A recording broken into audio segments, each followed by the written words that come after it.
의 문의에 대해서 답변을 드리도록 하겠습니다.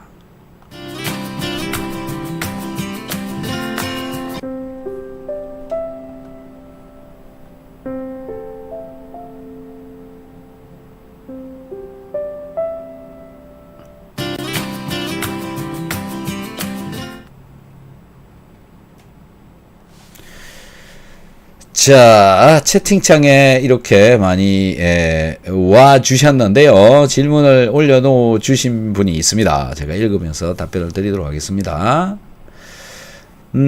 장수님, 우리 남편이 올 봄부터 당뇨였습니다. 그때부터 탄수화물은 전혀 먹지 않고 대체로 소식을 해요. 아침, 점심 굶고 저녁도 조금만 먹고 있습니다. 이렇게 해도 되는지요?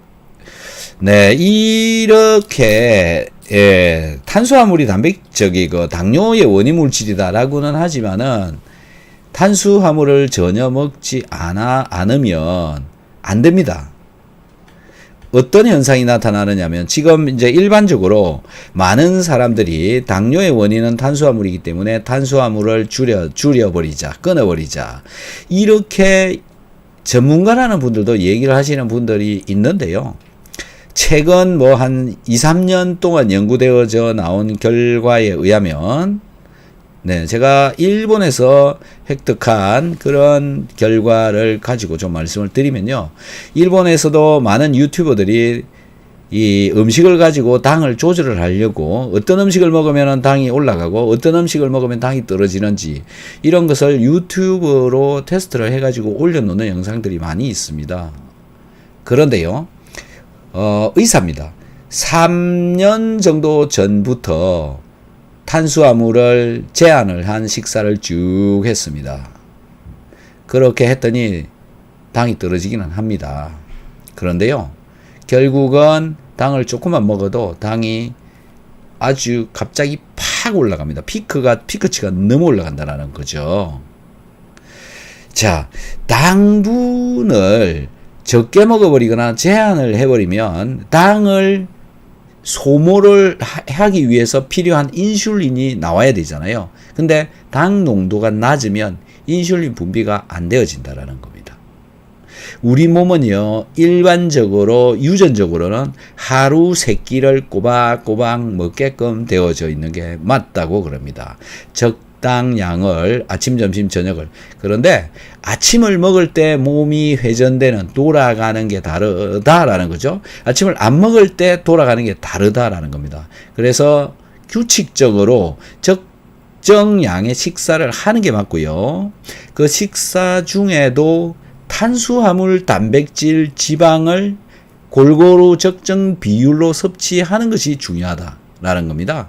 그게 비율이 얼마냐면은 50에서 55%의 탄수화물과 약 30%의 단백질과 약 20%의 지방입니다.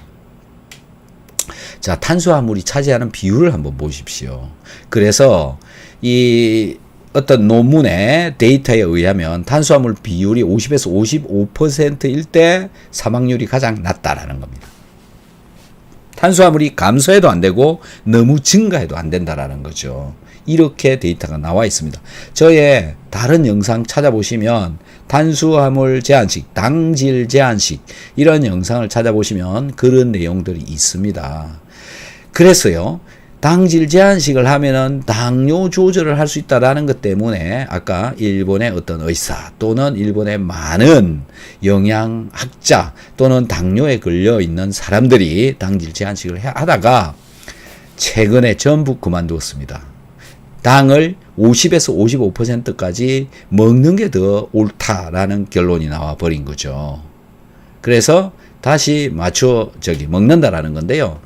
왜 그러냐 하면 우리 몸속의 췌장은 인슐린을 분비하는 곳인데 당분이 내려와야 인슐린을 분비를 하고요. 당분이 내려와야 GLP-1이라고 하는 호르몬이 분비가 됩니다. 어디서? 장에서요.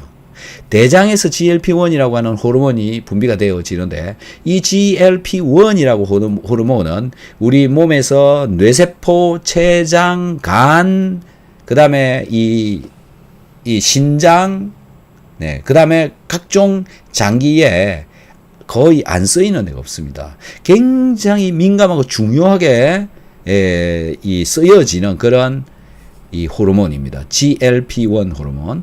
네, 이 호르몬 때문에 인슐린하고 글루카곤도 이제 작동이 되어지는데 포도당을 섭취해서 포도당이 아래로 대장까지 내려가야 그게 잘 분비된다라는 거죠. 그리고 포만감도 이 자극을 줄 수 있는 게 바로 이 GLP-1 호르몬이라는 거죠. 자, 이렇게 되다 보니까 GLP-1 호르몬이 제대로 분비가 되어지지 않으면 몸 전체가 엉망이 되어지는 겁니다.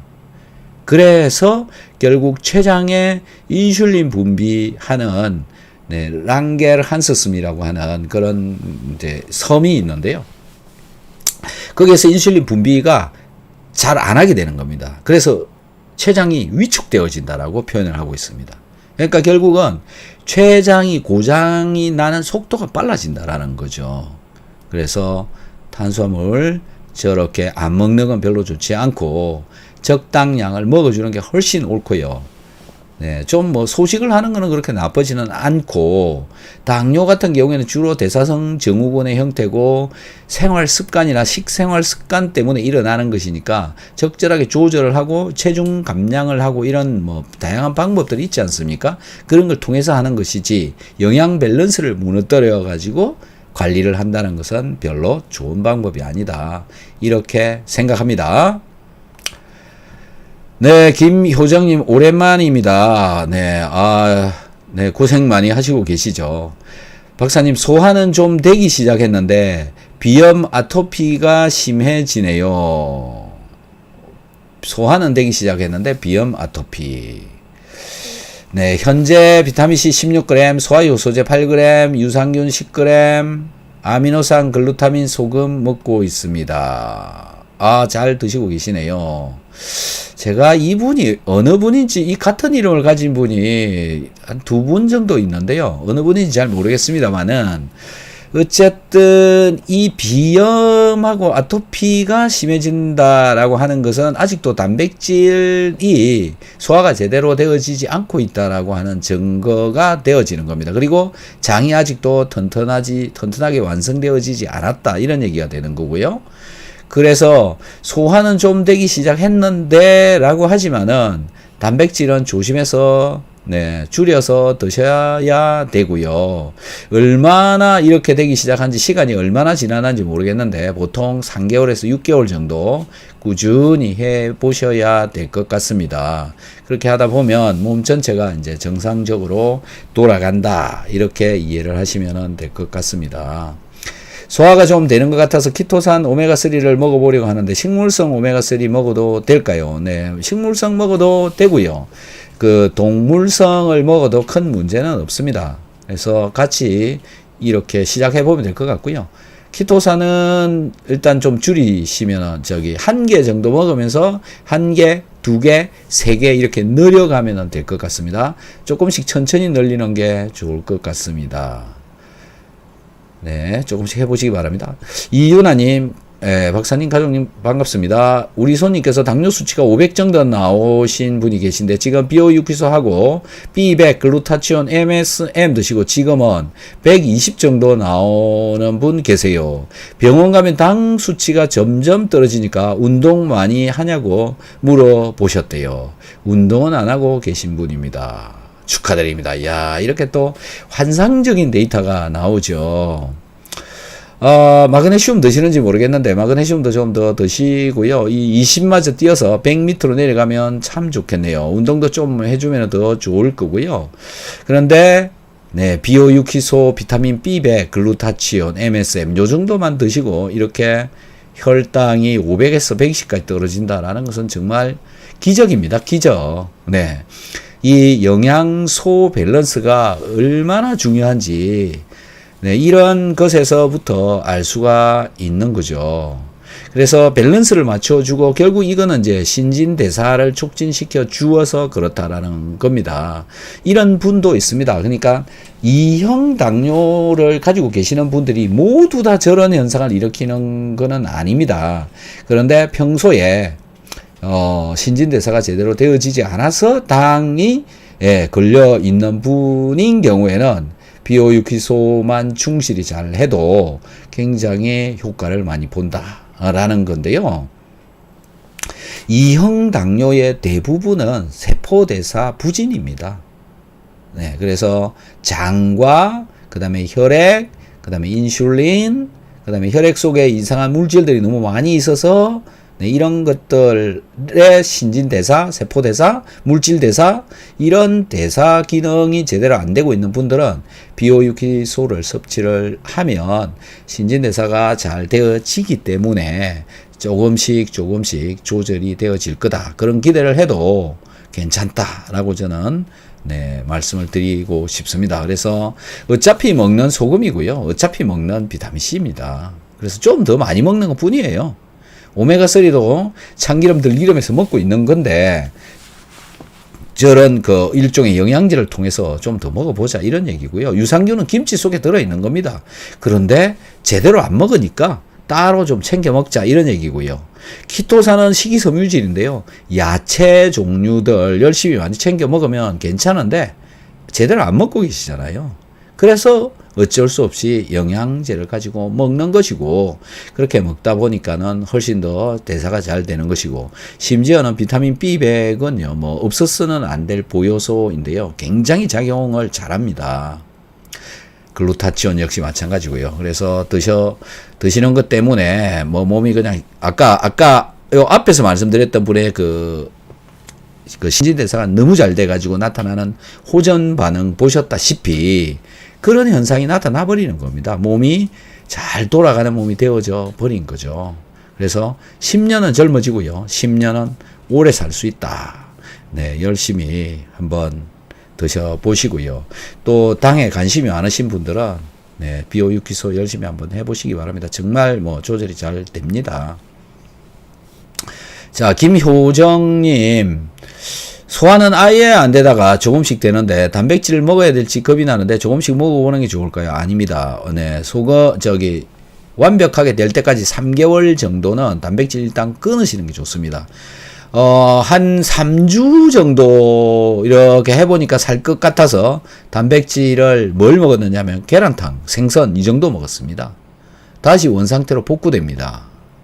네, 무슨 얘기냐면 장 누수가 완벽하게 잡혀져 있지 않은 경우에는 그런 단백질들이 흡수되어져 들어간다. 소화가 100% 된다라고 하는 것은 있을 수가 없습니다. 아무리 소화 효소제를 먹고 위산이 많이 있더라도 100% 소화된다는 건 없습니다. 그런데 장 누수를 가지고 있으면 소화가 대충 되다가 남은 것들이 누수를 통해서 들어가 버리게 되면 몸 안에서 염증 반응을 일으켜 버리고요. 여태까지 그거 막힌 거 뚫려내라고 열심히 해놨는데 그게 또 막히는 겁니다. 그래서 다시 회복하는데 시간이 걸리는 겁니다. 원상태 복구하시지 않아야 되는 거죠. 그래서 어느 정도 완벽하게 되었다라고 판단이 되는 때까지는 그냥 계속 단백질 끊어야 되고요. 판단이 된다 안 된다 이거는 나중에 상의를 해야 될 겁니다. 그렇게 해서 한번 조절을 해보시면 될 것 같고요. 아직은 아닌 것 같습니다. 거기다가 지금 아토피하고 아까 그 비염이도 올라온다 그랬잖아요. 그게 다 없어져야 됩니다. 아토피하고 비염이 없어질 때까지는 그냥 가셔야 되는 거고, 단백질은 무엇으로 보충을 하느냐 하면요. 스탠다드 아미노산. 네, 그걸로 보충을 해주면 되고요. 필요하면 또 더 다른 아미노산도 같이 섭취를 해주면 되고요. 아미노산은 면역 반응을 하지 않습니다. 그래서 괜찮기 때문에 단백질 대신 그걸 섭취를 하면 된다. 그 다음에 장을 좋게 해주려면 글루타민을 같이 먹어주는 게 좋고요. 장의 장 누수를 빨리 회복을 하려면 장에서 만들어주는 에너지원이 되는 글루타민을 잘 섭취를 해보시는 게 좋을 것 같습니다. 이재홍님 반갑습니다. 잘 지내시는지요? 박사님 늦은 시간 수고가 많으십니다. 음식 문제로 궁금한 것이 있습니다. 항암치료를 하다 보면 단백질 섭취에 관련하여 육류 섭취에 대해서 어떻게 해야 되는지 궁금합니다. 지금까지 조금씩 먹어왔지만 육류가 산성이라고 하여 걱정도 되고 해서 질문드립니다. 육류 종류를 가리지 않고 먹어도 되는지 요구르트, 치즈, 버터 이러한 부분도 궁금합니다. 네, 제가 보기에는요, 육류를 두려워하는 이유는 뭐냐 하면 소화가 제대로 되어지지 않기 때문에 그렇습니다. 네, 소화가 제대로 되어지지 않는다라고 하는 것의 의미는 뭐냐면 소화가 제대로 된다라는 이야기는 내가 섭취한 단백질이 100% 아미노산으로 분해가 되어졌다. 네, 그 속에 들어있는 기름은 지방산과 글리세롤로 100% 분해가 되어졌다. 이런 얘기가 되는 겁니다. 그런데 그런 경우는 무조건 없습니다. 절대 있을 수가 없습니다. 우리 몸속에서요. 그래서 결국 소화가 제대로 되어지지 않는 단백질이 남게 된다라는 것이고, 그 단백질이 어떠한 원인에 의해서 몸속으로 들어갈 수 있다라는 겁니다. 들어갈 수 있다. 종종 들어가고 있다. 근데 그런 것을 막아주자. 즉 염증이 일어나는 것을 막아주자. 혈액 속에서 염증이 일어나는 것을 막아주자라는 차원에서 육류 섭취를 못하게 채식을 하라라고 하는 사람들의 주장은 제가 볼 때는 그거라고 생각합니다. 그것 때문에. 그렇다면 소화가 잘 되도록 해서 먹는다. 그리고 조금씩 먹는다. 남은 단백질은 식이섬유질로 붙잡고 빼내준다. 이런 개념을 가지고 조금씩 먹는 게 좋죠. 그런데 일반적으로 소화가 잘 되고 안 되고에 사람에 따라서 좀 차이가 있어요. 쇠고기가 소화가 잘 되는 사람이 있는가 하면 돼지고기가 이 소화가 잘 되는 사람도 있고요. 다양합니다. 그래서 어느 게 잘 맞는지 모르겠지만은 소화가 잘 되는 음식을 소량으로 먹어야 됩니다. 일본 오키나와에서는 돼지고기를 한 번 식사 때 3점 정도만 먹는다. 이 오키나와의 사람들이 굉장히 장수했는데 지금은 아니지만, 네, 그 장수하게 된 이유가 바로 고기를 식사 때마다 먹었다. 네, 그런데 적게 먹었다. 3점 정도다라는 거죠. 그래서 그런 수준으로 먹어주고 야채를 충분하게 먹어주면 별 문제가 없다. 그리고 네, 암 환자도 저는 네, 이런 단백질이나 이 아미노산이 충분하게 공급이 되어져야 된다고 생각을 합니다. 그래야 면역 기능을 제대로 발휘를 할 수 있기 때문에 그렇습니다. 단백질이 부족하면 면역이 힘을 못 씁니다. 면역 세포를 구성을 하는 구성체가 단백질입니다. 항체라고 들어보셨죠, 그죠? 단백질로 만들어져 있습니다. 단백질이 부족한데 어떻게 총알을 만들 수 있겠습니까? 그래서 섭취를 해야 되는 게 맞고요. 역시 마찬가지로 요구르트, 치즈, 버터는 기름이니까는요. 이것도 적당량 먹는 건 좋습니다. 기름류 또 아까 제가 말씀드렸던 오메가3류가 차지하는 기름 20% 정도 차지할 수 있도록 먹는 게 좋은데, 버터는 사실 별로입니다. 왜 그러냐면 트랜스 지방, 네, 이런 것들이 좀 들어 있을 수 있습니다. 들어 있습니다. 그래서 버터는 아예 제끼는 게 좋고요. 요구르트하고 치즈는 발효되어진 단백질이기 때문에 소화를 시키기에는 굉장히 좋습니다. 그래서 저런 것들도 먹어도 좋고 먹어야 되는 게 맞고, 중요한 거는 적당량을 먹어야 된다. 이렇게 조정을 하시면 될 것 같고요. 산성이냐 아니냐 이 부분은요. 조금 좀 알기 어려운 내용입니다. 육류를 먹는다고 해서 몸이 산속으로 변하느냐? 그렇지는 않다고 생각합니다. 그래서 그냥 적정량, 되도록이면 좀 작은 양을 꾸준히 섭취를 하는 게 좋고요. 아미노산류를 먹는 게 훨씬 더 좋겠죠. 그래서 잘 조절해서 드시는 게 좋을 것 같습니다. 자, 다음 분, 서연님. 남편이 소변 농도가 0.5 정도 나오는데 배에서 꾸룩꾸룩 소리가 난다고 하는데 소변 농도가 낮으면 원래 소리가 나는 건지요?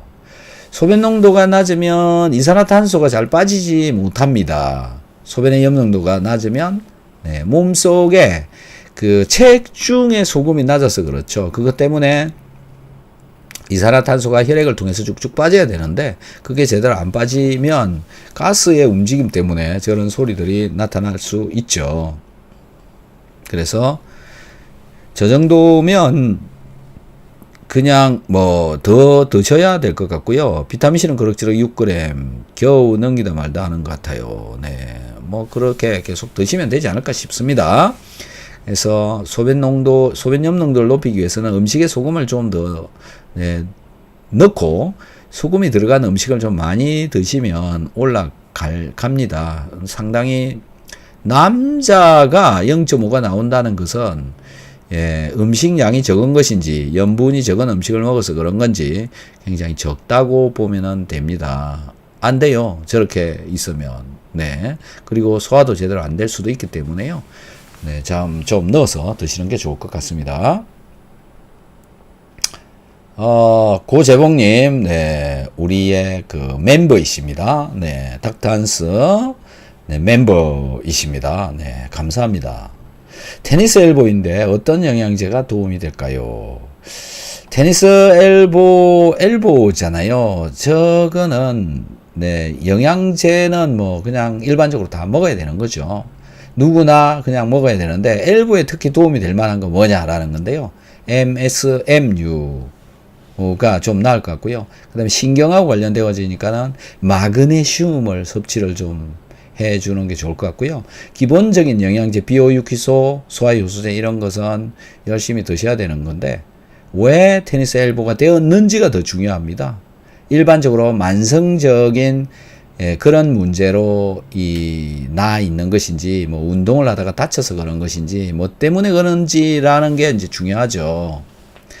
그런데 뭐 그게 원인이 무엇이든지 간에 어쨌든 기본적인 영양제는 챙겨 먹어야 된다라는 거고요. 통증과 관련되어져서는 MSM, 커큐민 이런 것들을 먹는 게 낫고요. 그 다음에 신경 관련해서 마그네슘도 같이 먹어주면 좋을 것 같습니다. 그렇게 한번 해보시고요. 김효정님, 박사님 덕분에 이제 좀 음식 섭취를 하게 되네요. 항상 감사합니다. 이분 이제 조금 살아나셨나 보네요. 시간이 꽤 많이 걸리는 것 같습니다. 이분 김효정님 혹시 대전에 사시는 분이신가요? 진주에 사시는 분인지 대전 사시는 분인지 어느 분인지 모르겠어요. 제가 똑같은 이름이 두 분이 있는데, 네, 어느 분인지 모르겠습니다.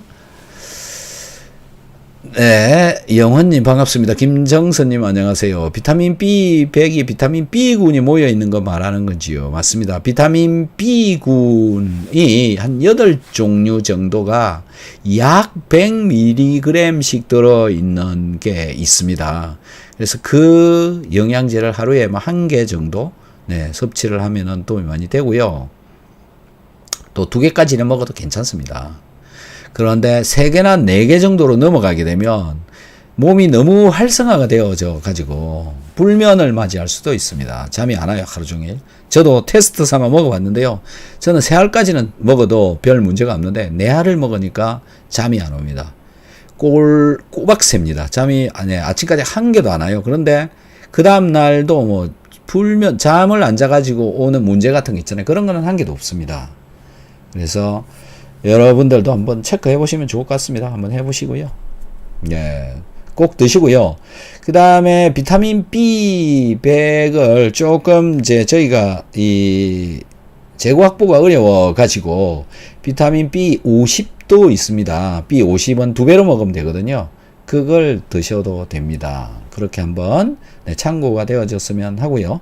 김효정님, 단 음식이 많이 먹고 싶을 때 유자차나 생강차를 하루에 3잔 정도 먹는데 장 누수에 안 좋을까요? 자, 이거 어떻게 만들었느냐라는 건데, 직접 만드는, 유자를 가지고 직접 만들고 생강차를 가지고 직접 만들어서 합성 화학물질이 들어있지 않은 것이면 뭐 전혀 상관이 없는데요. 그리고 요거를 식사를 할 때 먹어주는 게 더 좋고요. 드셔도 좋습니다. 네. 특히 위장이 안 좋으신 분들은 단 걸 잘 챙겨 먹어야 되고요. 특히 이 몸이 말라 있는 체형이라면 꼭 먹는 게 좋습니다. 네. 단 걸 많이 먹어 주어야 돼요. 위장이 안 좋으신 분들은 단 게 많이 땡기고 단 거를 많이 먹어 주고, 위장이 안 좋으니까 에너지가 생성이 안 됩니다. 단 거를 못 먹어서 그렇죠. 그래서 단 거를 열심히 챙겨 먹어 주면 힘이 생깁니다. 그래서 저는 이제 기본적으로 힘이 없거나 그러시면 꿀물에 소금을 타서 같이 먹으라라고 얘기를 하고 있습니다. 어떤 제가 아는 분이라고 그래야 되나? 저한테 상담을 하시고 계시는 분 중에 치과 의사 선생님이 계신데, 이분의 이제 가족이 전체적으로 별로 좋지를 않으셨는데, 어느 날, 저한테 토요일인데 전화가 왔습니다.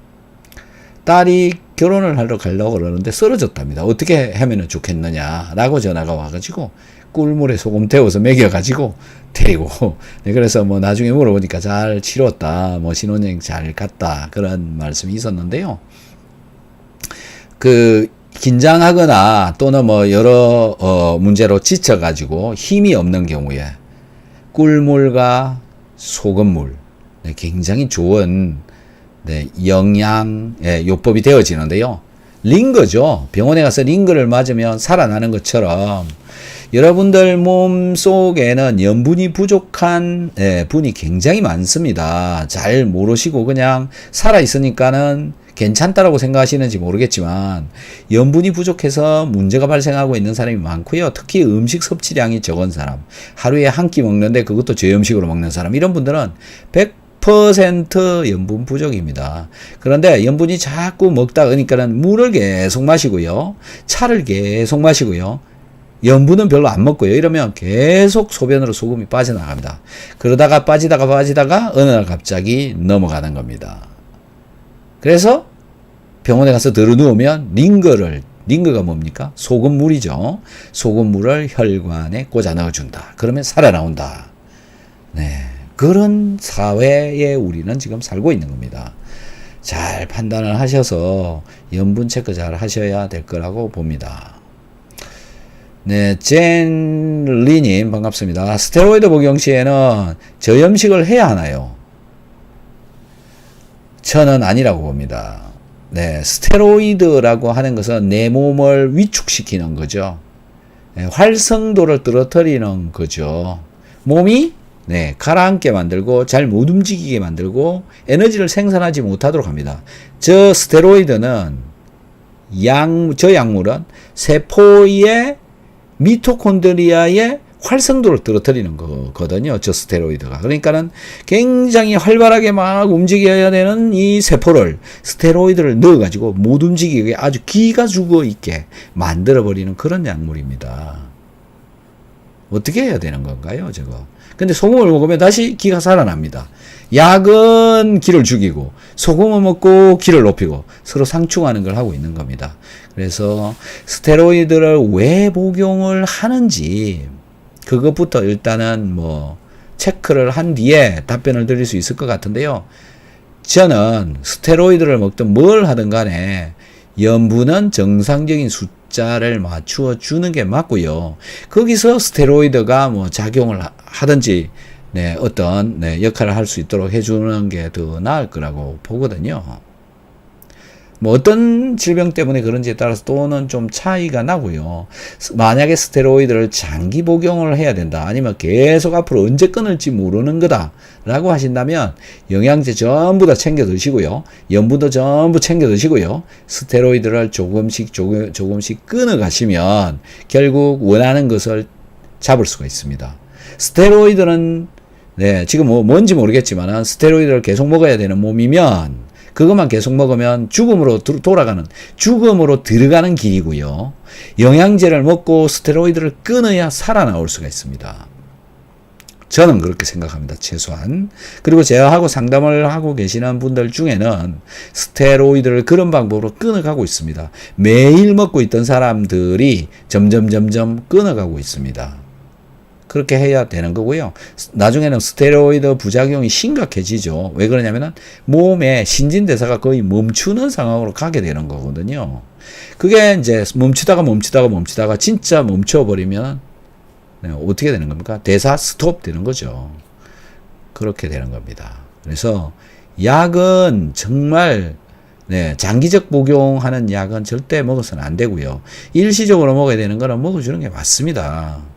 당연히 지금 현재 심각한 문제가 있는데 그 고통으로부터 벗어날 수 있는 약이라면 먹어야 됩니다.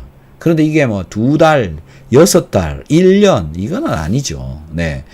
길게 먹어가고 있다면 전부 줄이거나 다시 생활 습관이나 식습관이나 운동 습관이나 이런 것들을 전부 바꾸어서 정상 상태로 돌아가도록 하는 것이 좋다라고 말씀을 드리겠습니다.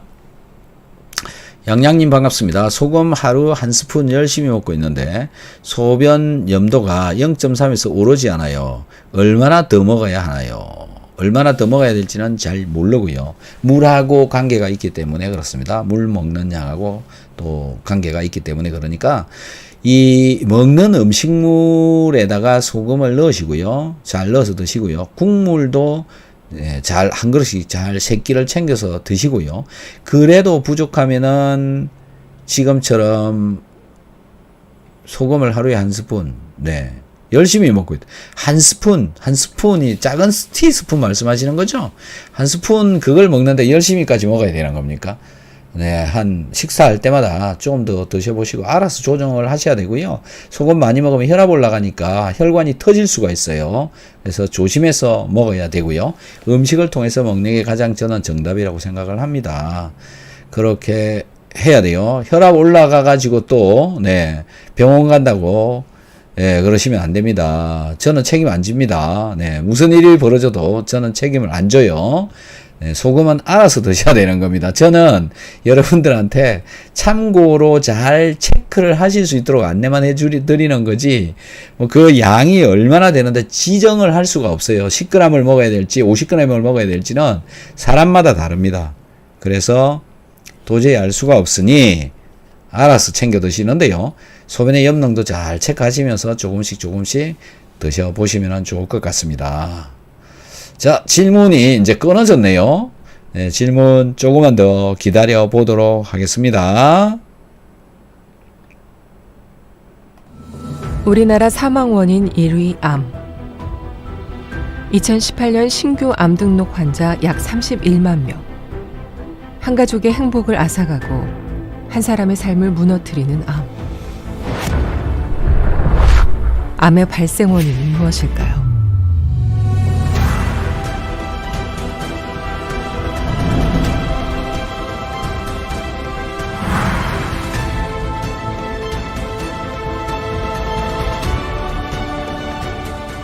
인체의 어떤 세포라도 산소가 35% 감소하면 사멸하거나 암세포로 변할 수 있습니다. 즉 산소결핍이 암 발생률을 높이는 원인이 되는 것입니다. 대기의 산소 농도는 약 21%. 세계 최고의 산소 농도를 자랑하는 아마존 열대우림은 23%. 7% 미만 시 사망에 이르게 되는 산소. 단 1%의 산소 차이가 당신의 삶을 바꿉니다. 당신의 삶에, 당신의 미래에 산소가 필요합니다. 옛부터 장수의 비결은 소식이라 했습니다. 과다한 음식물로 혹사당하는 우리의 몸.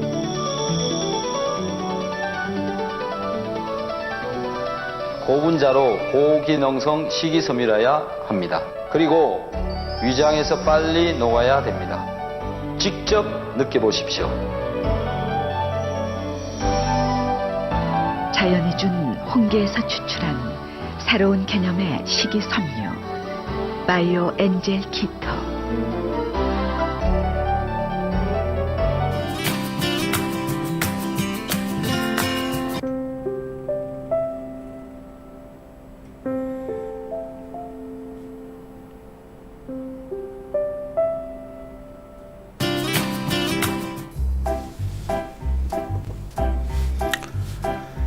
먼저는 테니스 엘보라고만 했는데 좀 더 구체적으로 말씀드리겠습니다. 제 처에 오른쪽 팔에 테니스 엘보가 왔어요. 왼손잡이이기에 오른손 사용이 적은데 왔어요. 가정주부입니다. 네, 힘드시겠습니다. 자, 주부인데 왼손잡이인데 오른손에 왔다. 이 얘기는요, 오른손을 잘 사용하지 않으면 오른손에 힘이 없다, 근육이 약하다, 이런 몸이 되어져 있는 거죠. 그래서 어느 날 갑자기 이제 힘을 써버리게 되면 힘쓸 일이 있었겠죠. 뭔가 무거운 거를 들어야 되는, 네, 근육이 약한데 무거운 거를 들거나 뭐 옮기거나 뭔가 힘을 쓰는 게 좀 강하게 써버릴 일이 있었다. 그것 때문에 아마 이제 근육과 관련되어져서 문제가 생겼을 거다. 네, 그걸로 인해서 이제 안에 염증이 생겨 있다. 그리고 테니스 엘보라는 것도 사실상 고치기가 굉장히 어렵거든요. 시간이 해결해 줍니다. 그러니까는 조금만 움직여도 좀 더 힘을 더 받아도 또 아프고 그럴 거거든요. 그냥 시간이 해결한다고 보시고, 평소에 기본적인 영양제 제가 무엇을 먹으라라고 말씀을 드리는 거 있잖아요. 비오유기소. 네, 그거 그냥 열심히 잘 챙겨 드시고, 아까 말씀드렸던 마그네슘, MSM 이런 것도 챙겨 드시고, 그냥 시간을 보낼 수밖에 없고요. 뭐 어쩔 수 없는 정도 수준이지 않느냐라는데요. 저도 정확하게 그 안을 들여다 봐도 사실 모르는 판이거든요. 뭐 어떻게 말씀을 드리기가 좀 어렵습니다. 그래서 우선 기본적인 거 좀 해보시고, 이 통증이라고 하는 것은 줄었다가 늘었다가 이러거든요. 그래서 그거를 관찰을 잘해야 됩니다. 저한테 있어서의 한 가지 그 통증을 치료를 하는 방법, 내 몸을 낫게 하는 방법, 제가 했던 방법을 하나 말씀을 드릴게요.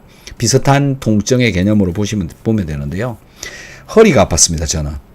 산에 등산을 갔는데 배낭을 좀 무겁게 지고 좀 긴 길을 걸었습니다. 그래서 허리가 아프기 시작했습니다. 어떻게 아팠느냐라는 건데요. 앉기도 어렵고, 눕기도 어렵고, 일어나기도 어렵고, 차에 운전석에 타러 들어갈 때도 굉장히 아프고, 나올 때도 아프고, 굉장히 타고 내리고 눕고 일어나는데 보통 한 10초에서 20초씩 걸려요. 천천히 움직여야 돼요. 굉장히 아파요. 한 달 동안 계속 아팠는데 그냥 견뎠습니다. 그래서 도저히 이제 못 참을 것 같아서 병원에 갔습니다. 정형외과에 갔죠. 그래서 엑스레이를 찍었습니다. 엑스레이를 찍고 나더니 다시 한번 더 찍어보세요. 다른 데를. 그래서 더 찍고 이제 나왔습니다. 그랬더니 척추분리증이라고 진단을 받았고요.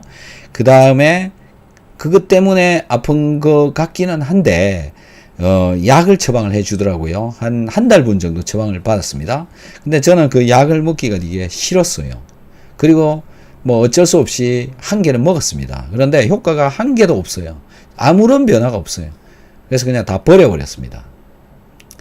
그리고 이제 다음번에 또 한번 병원에 갔었는데 물어봤습니다. 왜? 어떻게 해야 되느냐? 그랬더니 수술 안 되면 수술을 해야 된대요. 약 먹어보고 안 되면 MRI 찍어보고 안 되면 수술을 해야 된다. 이렇게 얘기를 하는 거예요. 그런데 제가 그 기간 동안 어떤 걸 저는 관찰을 했냐면 어떤 때 안 아플까를 살펴봤습니다. 어떤 때 안 아플까. 그런데 여러분들도 아마 대부분이 그러실 겁니다. 아침에 자리에서 일어날 때는 덜 아픕니다. 그런데 하루 종일 일하고 돌아다니다가 누울 때 더 심하게 아파요. 이건 뭘 의미하나요? 피로도나 내 몸의 상태가 나쁘면 나쁠수록 통증은 심하고 피로가 풀리면 통증이 줄어든다. 이거를 이제 저는 알게 된 겁니다. 그래서 어떻게 했느냐? 그러면은 아예 쉬면 되지 않냐라는 거죠. 그래서 토요일, 일요일을 2달 동안요. 그러니까는 8주니까 16일이 되는 겁니다. 16일 동안 누워만 있었습니다. 그러니까 토요일, 일요일 그냥 먹고 자고 누워만 있었습니다. 그랬더니 그냥 없어져 버렸습니다. 수술할 뻔했어요. 그래서 느낀 게 허리 수술하고 계시는 분들이요. 다 그거 잘 관리만 하면 수술을 하지 않아도 된다라는 겁니다. 시간이 좀 들더라도. 네, 그런데 이제 아마 그 정도의 심한 통증을 느껴본 적이 없으니까 이러다가 죽는 거 아닌가 싶어서 수술을 해버리는 분들이 저는 많이 있는 걸로 생각이 되어집니다. 그런데 별로 결코 올바른 방법은 아닌 것 같아요. 그래서 노력을 하고 하는 것만큼 해보고 하다가 안 되면 어쩔 수 없지만 그게 아니라면 노력을 해야 된다라는 거죠. 저처럼 그냥 쉴 때 쉬고 견딜 만큼 견뎌보고 하면은 자연스럽게 낫더라라는 겁니다. 그래서 여러분들도 좀 어떤 문제가 발생하면 그것에 대해서 살펴보는 것 중에 한 개가 뭐냐면은 통증이 항상 일정한가, 적어질 때도 있는가, 그러니까 몸이 좋아질 때도 있는가. 그런데 우리 몸은요, 항상 좋아질 때도 있고 나빠질 때도 있습니다. 그게 맞춰지는 거라서 잘 살펴보시고 그 반응이 있으면 그건 제가 볼 때는 좋아질 수 있는 거다 라는 거죠. 좋아질 때도 있고 나빠질 때도 있으면 항상 왜 좋아졌는가를 살펴서 그것만 하면 됩니다. 그러면은 좋아지는 겁니다. 그런 방법을 택해 가면은 굳이 수술이나 약물을 쓰지 않고도 내 몸이 나 스스로 고쳐준다 라는 겁니다. 그래서 한번 참고로 잘 해보시면 좋을 것 같습니다. 어제 미국에서 제품 구입이 가능하시다고 하셨는데 너무 빨리 지나가 못 들었습니다. 천천히 말씀해 주시면 감사하겠습니다. 이 홈페이지에 들어가셔 가지고요. 제가 지금 홈페이지를 찍어 드리겠습니다. 여기에 가셔서 구매를 하시면 됩니다. 네. 요 주소 있죠? 요 주소 tntn.shop 네, 요 사이트로 한번 들어가 보시기 바랍니다. 네, 그리고 거기랑 연락을 하시면 되고요. 정 안 되시면 한국에 한국어로 전화를 하셔서 문의를 하셔도 됩니다. 한국 전화번호가 5328-3076 이 번호입니다. 자, 그 다음에 서연님, 만일 소변 염농도가 0.9로 정상이 되었다면 이럴 때 고혈압이 되는 일은 없는 거겠지요? 아닙니다. 알 수 없습니다. 이거는 뭐 어떤 답을 드릴 수도 없어요. 염농도가 높아가지고 고혈압이 있으신 분도 있고요. 염농도가 낮은데 고혈압이 있으신 분도 있고요. 다양합니다. 네, 그리고 이 만일이라고 하는, 저런 형태의 답변도 뭐 어렵고요. 어쨌든, 이건 뭐 대봐야 되겠죠. 그러니까 고혈압의 원인은 알 수 없다. 알 수 없답니다. 그렇기 때문에 정상적인 몸을 만들어주는 게 중요한 거고요. 정상적인 혈압이 있든 뭐가 되든 0.9를 맞추는 게 저는 맞다고 봅니다. 그게 정상이라는 거죠. 근데 그걸 내려가게 한다? 그건 비정상이라는 거고요. 무슨 일이 있어도 0.9를 맞추는 게 저는 맞다고 봅니다. 물론 뭐 다소 사람에 따라서는 0.7이 있는 사람, 되는 사람도 있고 1.3이 되는 분도 있겠죠. 그런데 제가 여태까지 살펴본 바라는 0.8에서 1.3 사이였습니다. 데이터를 보면. 그게 정상적인 사람들. 그러니까 일본에서 건강검진을 받으러 온 사람들의, 건강한 사람들의 소변 염농도를 체크를 해보니까 0.8에서 1.3, 정확하게 1.29였습니다. 그 사이의 범위에서 왔다 갔다 한다라는 거죠. 그래서 그런 숫자를 맞추어 주는 게 맞는 거지. 혈압이 있다고 그걸 안 맞춘다라고 그러면 저는 혈압이 좋아지지도 않거니와 다른 질병이 생길 거다 이렇게 봅니다. 해바라기님 반갑습니다. 임윤희님, 박사님 잘 지내고 계시는지요? 실시간 방송이라 여쭤봅니다. 혈압이 계속 85에서 55 나와 매끼 식사 때 국에 넣어 간간하게 식후에도 2g을 먹었습니다. 수락관 소변 염도계로 재보면 아침, 점심 2.2에서 2.7까지 나오더군요. 소금을 많이 먹긴 했습니다. 물은 하루 1리터 정도 마십니다. 최근 근데 최고 혈압이 90을 안 넘어요. 저혈압을 올리려면 소금을 더 먹어야 되는데 소변 염도는 높고 어쩌죠? 요거요. 먹는 양을 저한테 좀 불러주세요. 먹는 양, 즉 이 소금 먹는 양, 식후에 2g 먹는다. 음식 먹는 양이 극히 저는 적을 걸로 생각이 되어지고요. 식후에 2g이면 6g 먹는 거고요. 6g에 하루에 먹는 물의 양이 1리터 정도니까 0.6%밖에 안 되죠.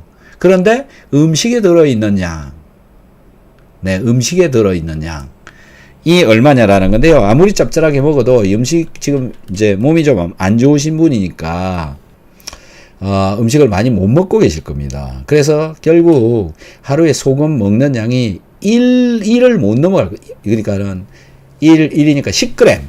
그런데 자, 저걸 다시 돌아가서 아침 점심에 소변 염농도가 2.5가 나온다고 봅시다. 평균.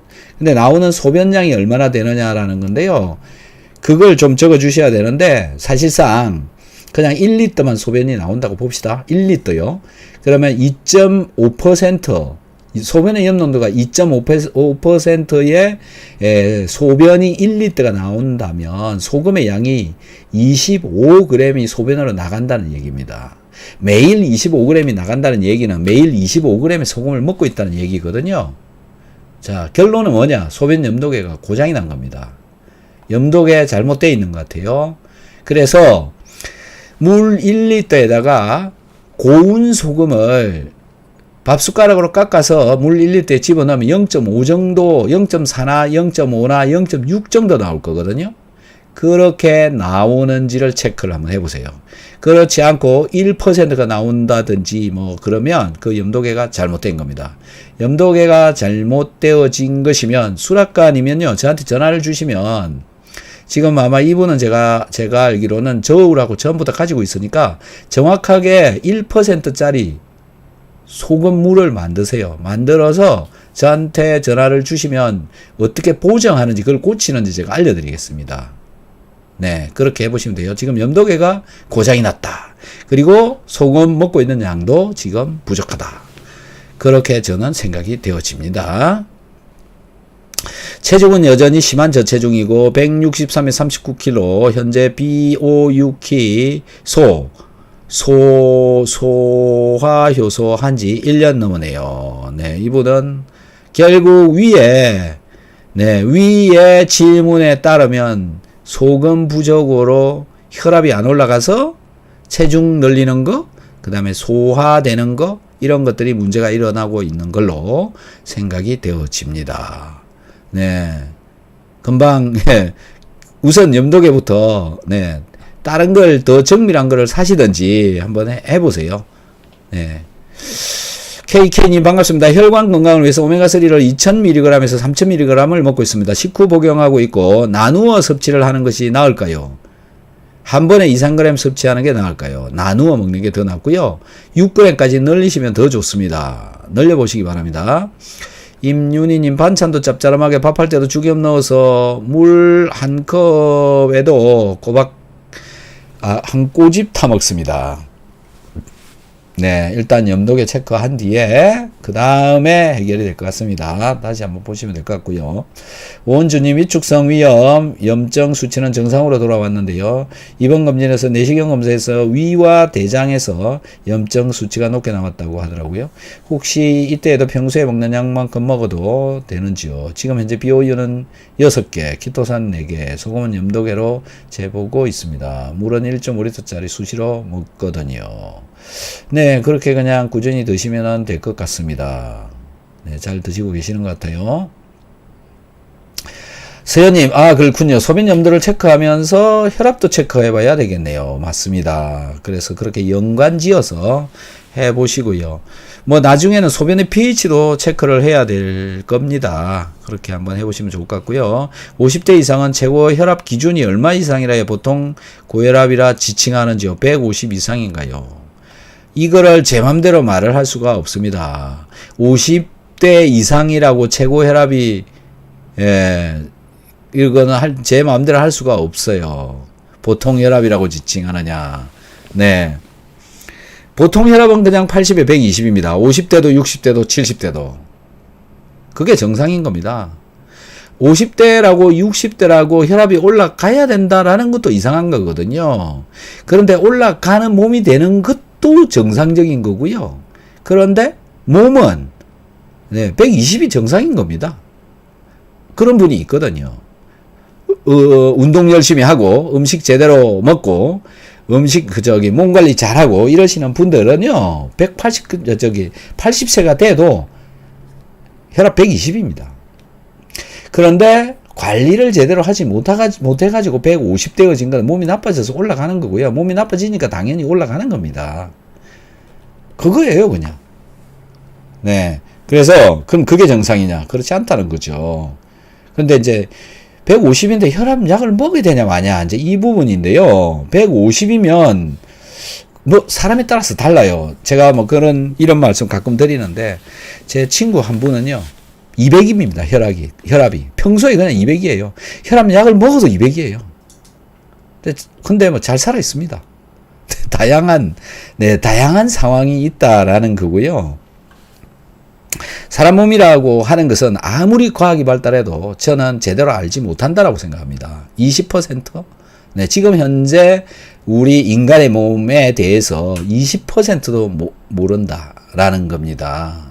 그런 상황이에요. 네, 그게 왜 그러냐면은 뭐 변수가 너무 많잖아요. 유전자가 다르다. 네, 환경이 다르다. 뭘 먹고 사는지 모른다. 또 잠을 어떻게 자고 있는지 모른다. 뭐 전부 다릅니다. 그래서 일률적으로 고정화시키기가 너무 어렵다라는 거고요. 그 산포도에 따라서 이제 범위를 어느 정도는 우리가 정해놓고 있잖아요. 80에서 120 사이 이렇게 정해놓고 있는데 거기에 들어가려고 노력을 하는 거죠. 네, 그렇게 되어지는 거다라는 거고요.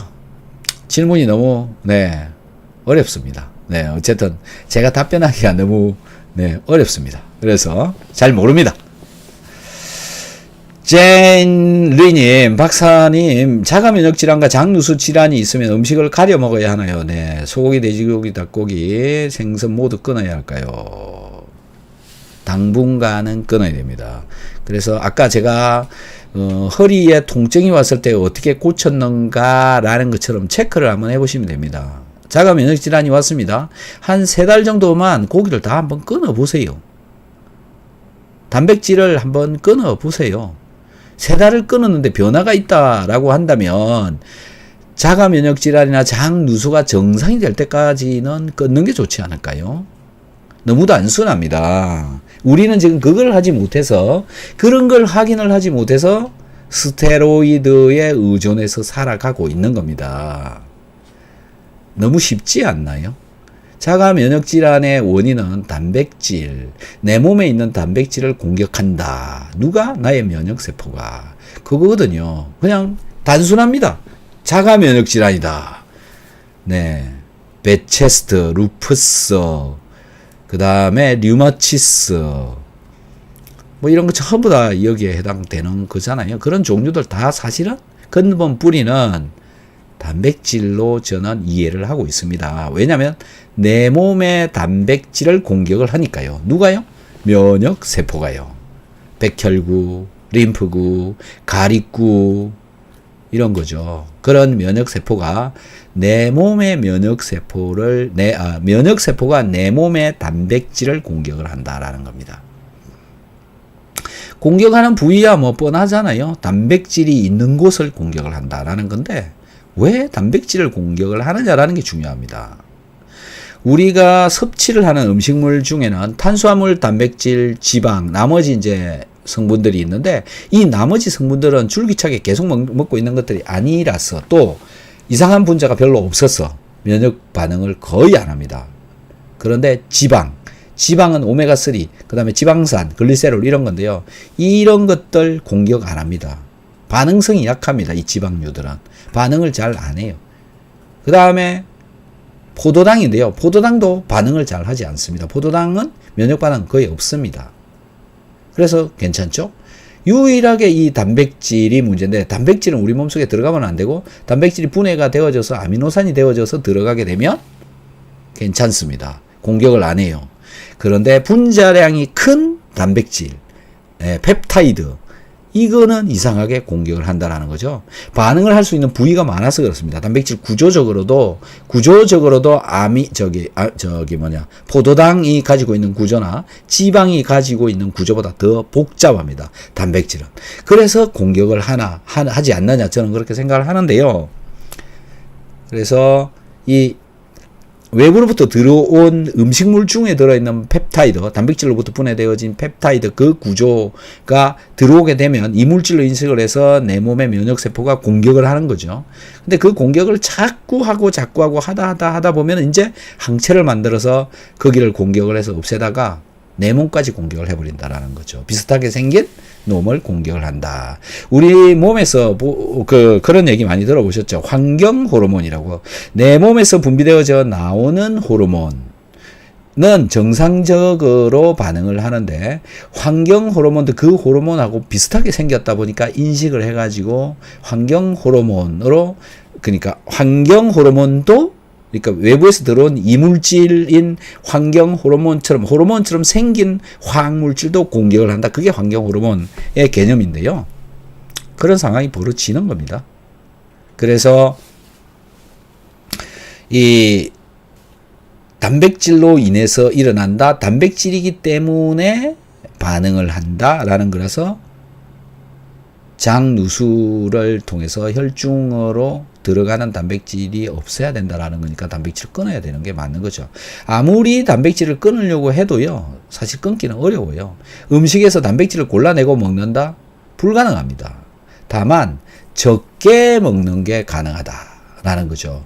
그래서 단백질 끊는다라는 거고요. 어떤 음식에도 단백질은 들어 있습니다. 다만 적게 먹는 게 가능하다라는 것으로부터 끊어라 이렇게 말씀을 드리는 거고요.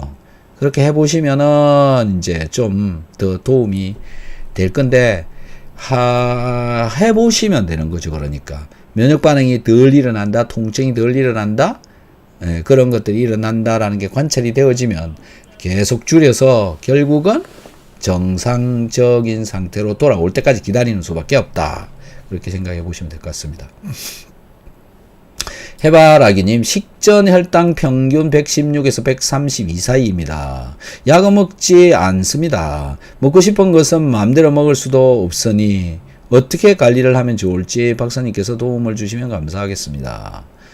식전 혈당이 116, 132면은 높은 거죠. 네, 무조건 100 밑으로 내려가도록 만들어야 됩니다. 네. 혼신의 힘을 기울여서 내려야 됩니다. 식사 후에 바로 운동하는 겁니다. 걸어 다니는 겁니다. 1시간만 걸어 다니십시오. 그러면 잘 내려갑니다. 다 소모시켜버리면 되거든요. 그 다음에 이제 몸이 이게 이제 공복혈당 이런 거니까 몸이 긴장하고 있는 거죠. 스트레스 받고 있어서 글루카곤 분비가 잘 되어져서 계속 분비를 시키고 있어서 결국은 저 문제가 일어나는 건데요. 글루카곤은 누구에 의해서 제어가 되느냐면 GLP-1이라고 하는 호르몬에 의해서 제어가 되어집니다. 그러니까는 글루카곤을 제어하는 GLP-1이라는 호르몬이 제대로 분비가 되어지고 있는지 그거가 지금 잘 모르는 거죠. 그게 잘 분비되어지도록 하려면 장을 튼튼하게 만들어야 됩니다. 대장. 네, 그래서 대장을 튼튼하게 하는 방법인 거죠. 네, 여러 가지 영양제를 섭취를 하는 거, 음식을 다양한 종류를 섭취를 하는 거, 유산균을 많이 먹어주는 거, 유산균을 보통 사람들보다 한 2배 정도를 먹어보시는 것도 괜찮을 것 같고요. 다양한 영양제를 열심히 좀 챙겨 드시고요. 또 신진대사가 잘 되도록 마그네슘도 드시고요. 비오유키소, 소화효소제, 마그네슘. 네, 몸 전체적으로 건강하게 만들어주는 기본적인 관리가 필요한 겁니다. 물 잘 마시고, 공기, 산소 잘 들어가게 하고, 잘 들어가게 하기 위해서는 운동하시고, 그런 것들인 건데요. 제 영상 중에 닥터한스 당뇨라는 영상이 많이 있습니다. 그 영상을 전부 보십시오. 그렇게 해서 실천을 하시면 되는데 기본 출발은 비오유키소, 소화효소제, 마그네슘 무조건 그건 하셔야 되고요. 식후에 걷고요. 식이섬유질 열심히 챙겨 먹어야 대장에서 GLP-1 호르몬이 잘 분비가 되어집니다. 그렇게 한번 해보시면 될 것 같습니다. 서현님, 박사님, 키토산이 혈압 조절에 도움이 되는지 궁금합니다. 키토산이 직접적으로 혈압 조절하지는 않는데요. 몸을 건강하게 해서 혈압을 조절을 잘 할 수 있도록 해주는 그런 기여를 하는 거라고 보시면 됩니다. 그래서 비오유키소, 소화효소제 잘 드시고요. 혈압은 또 마그네슘하고도 관련이 있기 때문에 그것도 같이 좀 드셔보시는 것이 좋을 것 같고요. 영양제 종류들 제가 말씀드리는 거 웬만한 거 그냥 다 드시는 게 좋을 겁니다. 그리고 운동 챙겨서 하시고요. 음식 먹는 양 잘 조절하시고 어차피 고혈압이나 당뇨는 생활 습관병입니다. 네, 일찍 주무시고요. 제가 일찍 안 재우고 있나요? 네, 그래서 그런 조절들이 필요한 겁니다. 네. 어쨌든 비타민C를 먹으면 우리 몸에 어떤 질병을 치료를 해주는 건 아닙니다. 예를 들어서 뭐 혈압을 떨어뜨린다, 당뇨를 떨어뜨린다. 그게 아니에요. 비타민C 먹는다고 해서. 기타 각종 뭘 먹는다. 영양제가 치료를 하는 건 아닙니다. 절대 아닙니다. 네. 그리고 고혈압이나 당뇨나 뭐 암이나 뭐 치료약이 있습니까? 하다못해 소화기 문제도 제대로 치료가 안 되고 있는데요. 네, 뭐 아시다시피 혈압약이나 당뇨약이 약이 치료약이 아니고요. 그냥 조절제, 관리제 이겁니다. 그러니까 못 고치는 겁니다. 그럼 어떻게 해야 되나요?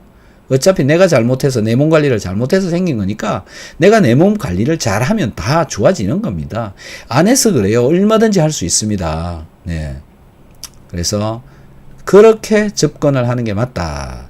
할 수 있습니다. 네. 여러분들은 스스로 충분히 할 수 있습니다. 여자 한방 누님, 박사님 소변 농도 평균 1점이 나오는데 소금을 계속 먹어야 하나요? 아니요. 소금을 먹으면 안 됩니다. 어떻게 먹는 거냐면 음식에다가 소금 넣어서 드시고요. 국물 챙겨서 드시고 그렇게 먹는 거죠. 소금을 안 먹는 소금을 따로 계속 먹을 필요는 없습니다. 네, 소금을 따로 먹지 말고요. 그냥 음식에 넣어서 드시고요. 좀 부족하면 좀 더 먹고 그러시면 되는 겁니다. 네. 지금 방송을 들으시는 여러분 모두요. 소금을 따로 먹을 필요 없습니다. 제 얘기를 잘 들으셔야 돼요. 소금을 물에 타가지고 따로 마신다. 그거 별로 좋지 않습니다. 자극이 오고 속이 울렁거릴 수도 있고요. 별로 좋은 방법이 아니다라는 겁니다. 그렇게 드시지 마시고요. 또 그렇게 드시면서 혈압이 올라갈 수도 있습니다. 소금물 먹고 혈압이 올라가면은 답이 없습니다. 병원 가도 약이 없어요. 그리고 큰일 납니다. 혈관에 심각한 문제를 불러올 수가 있어요. 그래서 그렇게 드시면 안 되고요. 음식에다 넣어 드시라고요. 소금은 원래 음식에 넣어서 먹는 거잖아요. 네, 음식에다 넣어 드시고 부족하면 소금을 넣은 음식을 많이 드세요. 그렇게 먹는 겁니다. 그래도 부족하면 네, 0.9 네, 이하가 나오거나 부족하면 소금물을 조금 더 드셔라. 이런 개념이에요. 그래서 소금은 음식에 넣어 먹는 거다. 이런 개념으로 보시면 될 것 같고요. 0.9 이상이 나오면 그냥 음식으로 그냥 드시면 되는 겁니다. 예. 그래서 그렇게 해서 드셔보시기 바랍니다.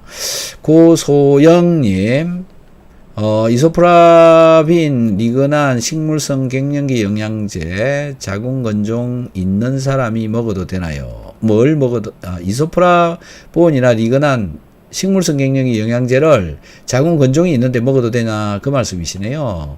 저는 먹어도 된다고 생각을 합니다. 예. 이 이소플라본은 이제 뭐 콩류 이런 데도 많이 들어 있고요. 이런 뭐 물질들은 우리한테 영양적으로 작용을 하는 거기 때문에 뭐 많이는 드시지는 마시고요. 먹으면 네, 도움이 되는 겁니다. 그래서 드셔야 되는 게 맞고요. 또 그 호르몬 에스트로겐 전구체라고 하고 에스트로겐 전구체이기 때문에 그게 몸속에 많이 존재를 하게 되면 발암성 물질이 되어진다라는 것 때문에 사람들이 기피를 하고 특히 호르몬 치료를 기피를 하고 호르몬 약을 안 먹으려고 하는 그런 네, 분들이 되게 많이 계시는데요. 정상적인 영양을 공급을 하는 차원에서는 먹어야 되는 게 맞고 먹는 게 옳고요. 그 다음에 그걸 먹었다고 해서 이렇게 생길 가능성이 올라가는가라는 건데요. 저는 그 문제가 아니라고 생각합니다. 네. 암이 발생을 하는 원인은 저런 문제가 아니라 다른 문제다라는 건데, 하다못해 이런 얘기를 좀 해드리죠. 소금을 많이 먹어서, 짜게 먹어서 위암이 많이 발생한대요. 그런 근거는요, 없어요. 예. 말이 안 되는 이야기입니다. 네. 그러니까 음식을 짜게 먹는다 이 개념하고요. 소금을 많이 먹는다는 개념하고는 전혀 다른 이야기입니다. 그러니까는 물 1리터에 10g 넣어 놓았을 때 하고 물 500ml 그러니까 0.5리터에 10g 넣은 거 하고요. 어느 쪽이 소금이 많이 들어있나요? 네. 똑같죠? 그런데 0.5리터에 넣어놓은 경우에는 짠맛을 느끼는 겁니다. 그럼 이게 짜다? 예, 그럼 이게 짠 겁니까? 예, 짜긴 짜죠. 근데 소금을 많이 먹은 건가요? 아니잖아요. 같은 양을 먹은 거란 말입니다. 그래서 이렇게 먹는 소금의 양, 이것 때문에 일어나는 게 아니라 소금을 많이 먹어서 일어난다. 예, 그거는 말이 되는데, 네. 혈액 속으로 들어가는 소금도 그런 상황인 겁니다. 소금을 너무 많이 먹었다. 그러면은 문제가 발생한다. 근데 짜게 먹는다. 짜게 계속 먹으면 또 뭐 어떤 문제가 발생할 가능성은 좀 올라갈 수는 있는데요. 네, 뭐 필요한 소금 양을 먹었을 경우에는 별 문제가 없다라고 생각이 되어집니다. 그래서 먹어야 된다라는 겁니다. 네, 부족하지 않도록 먹는 게 맞다라는 걸 말씀드리고 싶고, 이소플라본도 역시 마찬가지로 부족하지 않도록 먹어줘야 된다. 필요한 영양만큼은 먹어주고요. 너무 오버하면 안 되겠죠. 그래서 먹어도 된다라고 생각을 한다라는 겁니다. 김아람님 반갑습니다. 네, 고재홍님, 미국에 있다 보니 일반 전화는 힘이 들어요. 네, 그러시죠. 카톡 연결을 해가지고요, 상담을 하시든지 아니면 그냥 제가 알려드린 그 사이트에 들어가셔서 메일을 보내시고 서로 커뮤니케이션을 해보시면 될 것 같습니다. 그런 차원에서 접근을 해보시면 되지 않을까 싶고요. 네. 카톡으로 통화할 수 있으면 좋겠습니다. 이메일 주소가 있으면 큰 도움이 됩니다. 네. 일단 그 홈페이지에 가보면 이메일 주소가 있을 겁니다. 그쪽으로 상의를 해보시고요. 잘 안 되시면 아까 전화번호로 카톡을 연결을 하셔서 상의를 하시면 됩니다. 그렇게 한번 참고해 보시기 바랍니다.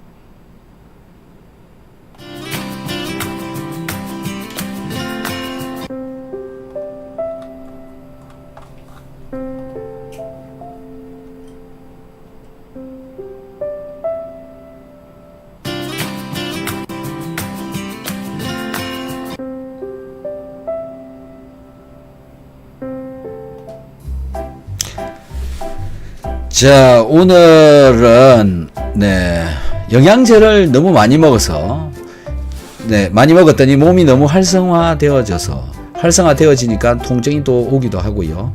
술을 조금만 먹어도 피곤해서 자버리기도 하고, 가스 냄새가 너무 심하게 나고, 그런 분의 댓글에 질문에 답변을 해드렸는데요.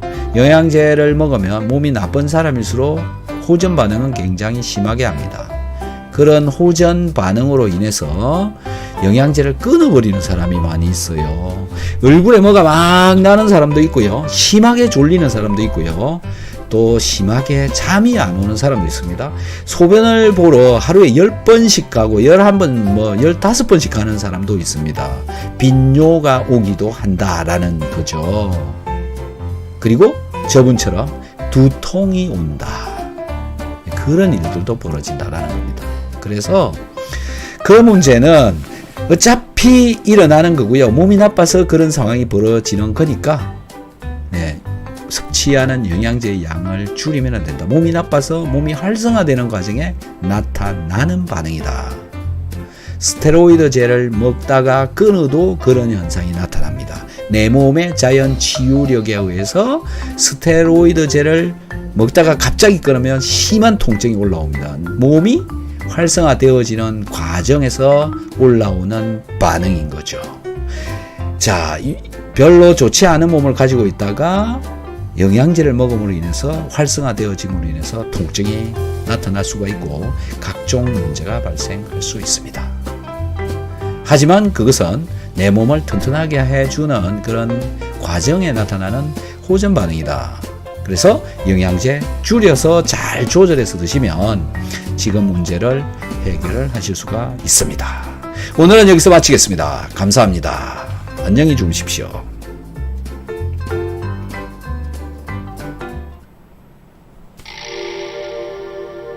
옛부터 장수의 비결은 소식이라 했습니다. 과다한 음식물로 혹사당하는 우리의 몸.